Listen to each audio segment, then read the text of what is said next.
Okay, let's try this again. I'm checking out Chatgpt to see if it works for legal causes.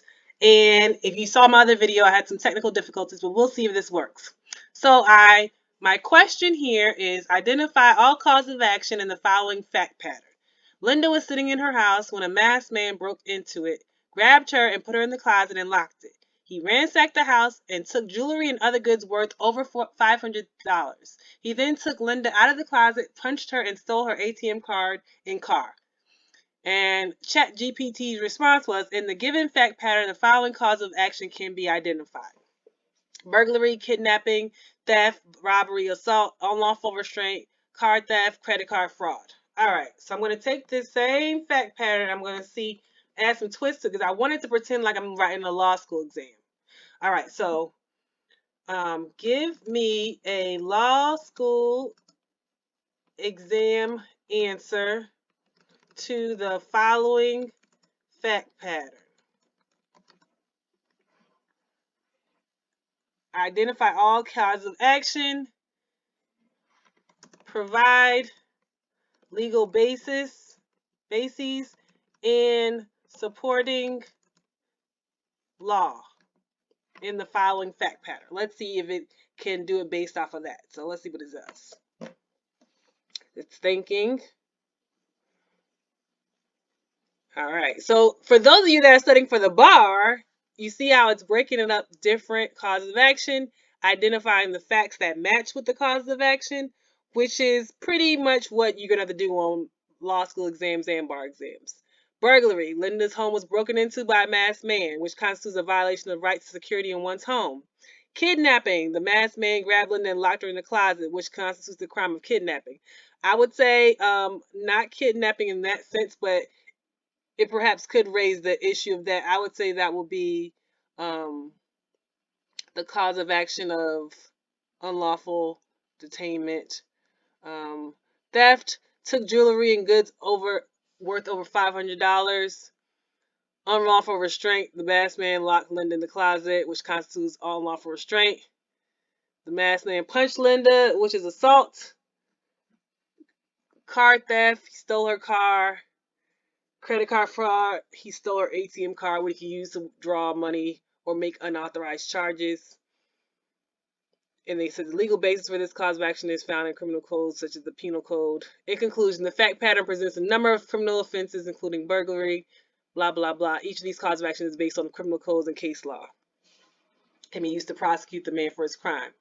Now, let's see if we can do it a little bit different because that's a little higher level than the first response they gave, right? So let's see what it can do for a fact pattern for identify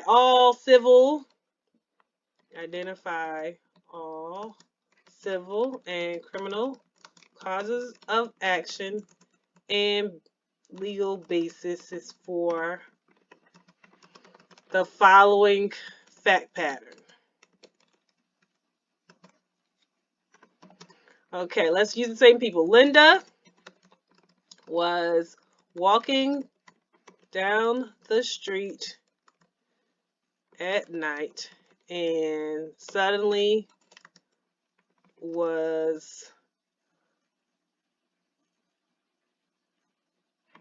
encountered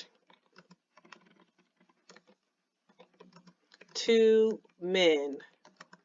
They lied and told her that their dog was missing and they needed help to find it. Linda agreed and went with them to look for the dog. However, the two men gagged Linda and put her in their car.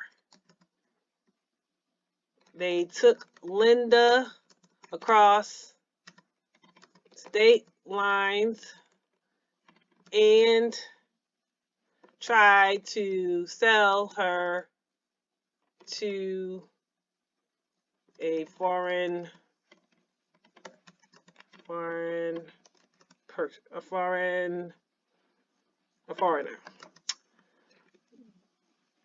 They exchanged her for $2,000 and went back across state lines and used the $2K to buy stolen goods off the back of a truck. Answer fully.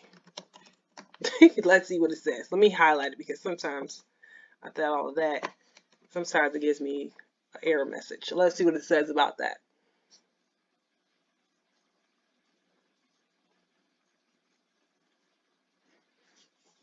Criminal cause of action.